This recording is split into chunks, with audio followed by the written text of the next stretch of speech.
Good morning and welcome back. It is 9:13 right now. There is a refugee crisis impacting countries all over the world. This morning, we've already talked about the situation in Syria, for example. Yeah, but there is another area of crisis in South Sudan with 3,500 Sudanese refugees arriving in Uganda every single day.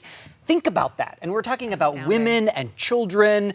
That is a crazy number. Hard to wrap your mind around. A locally based organization, though, is doing everything they can to help. Medical Teams International has spent the last 4 years on the front lines in Uganda as those Sudanese refugees continue to pour in. We have a very special guest this morning to tell us more. Joining us now, the Uganda County Program Director, Felix Omodi, and the Director of Advancement, Cindy Briel. Good morning to you both. Good morning. Good morning. Thanks. This is an astounding number that we just said. It's been called the worst humanitarian crisis in the world. You've both been on the front lines. Cindy, I know you just got back from spending 4 weeks there. What is happening there specifically, and what are you seeing?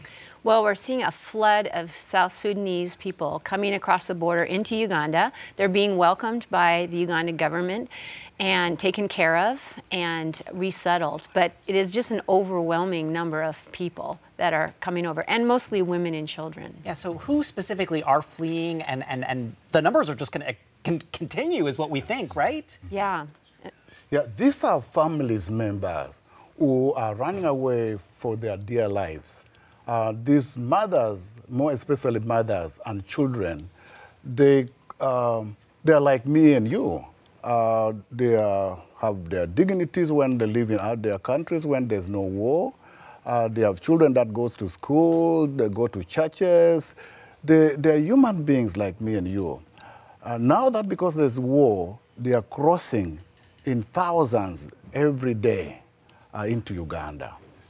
And they carry what they can, but at the end of the day, after traveling miles and miles, they drop things one by one.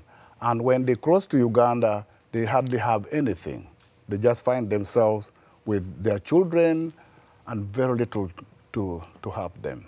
I want to contextualize the situation a little bit. I know we were admitting to both of you before we started this interview how embarrassed we are that we don't know the specifics of exactly what's happening in different corners of the world. Felix, you have a very personal connection with this. You actually were kidnapped for 9 months back in 1987 by a rebel group there. Yes. So this is a two-part question. I want to know how that experience informed why you wanted to help and your work here now, and also how that is a part of what exactly is going on that is driving these families from this war across the border.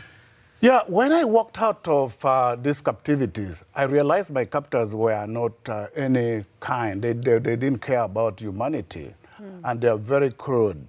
So I saw it happen, and I saw a lot of people lost their lives. I walked many miles in an empty stomach, and when I meet these refugees, personally, it's real.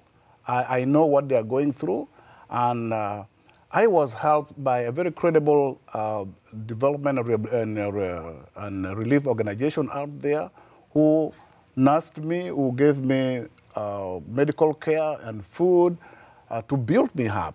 So after being built and being nursed, I realized that there are people there who cares for people.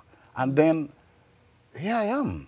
I have to do the same. I have to return it back to the people. So this is exactly what drives me, to give it back how I was helped, rehabilitated.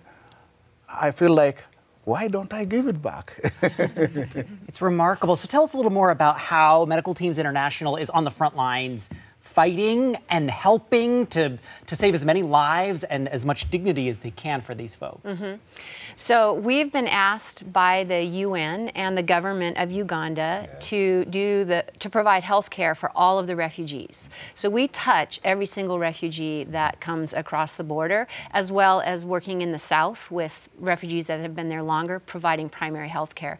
So we immunize them, we triage them, we check for malnutrition, any diseases, and get them the treatment that they need as they then move to settle. Because if you're not healthy, you're not going to be able to help yourself and your children and your family. We want them to be as independent as possible in their new location and to move forward.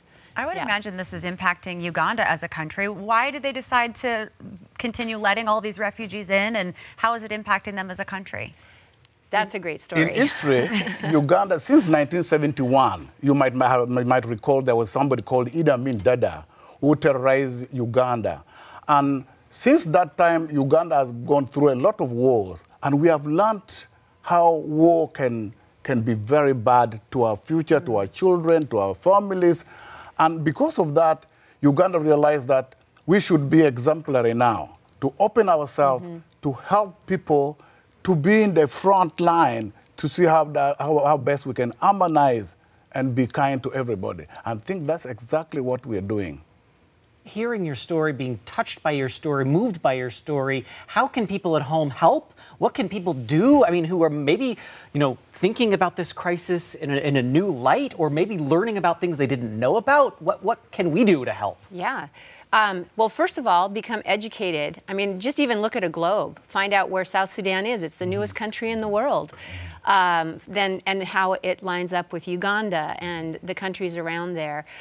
Learn about the refugee crisis, and it's going on. It's the largest crisis in our world right now. 65 million displaced people in the world. So it's worth paying some attention to, because it is affecting us.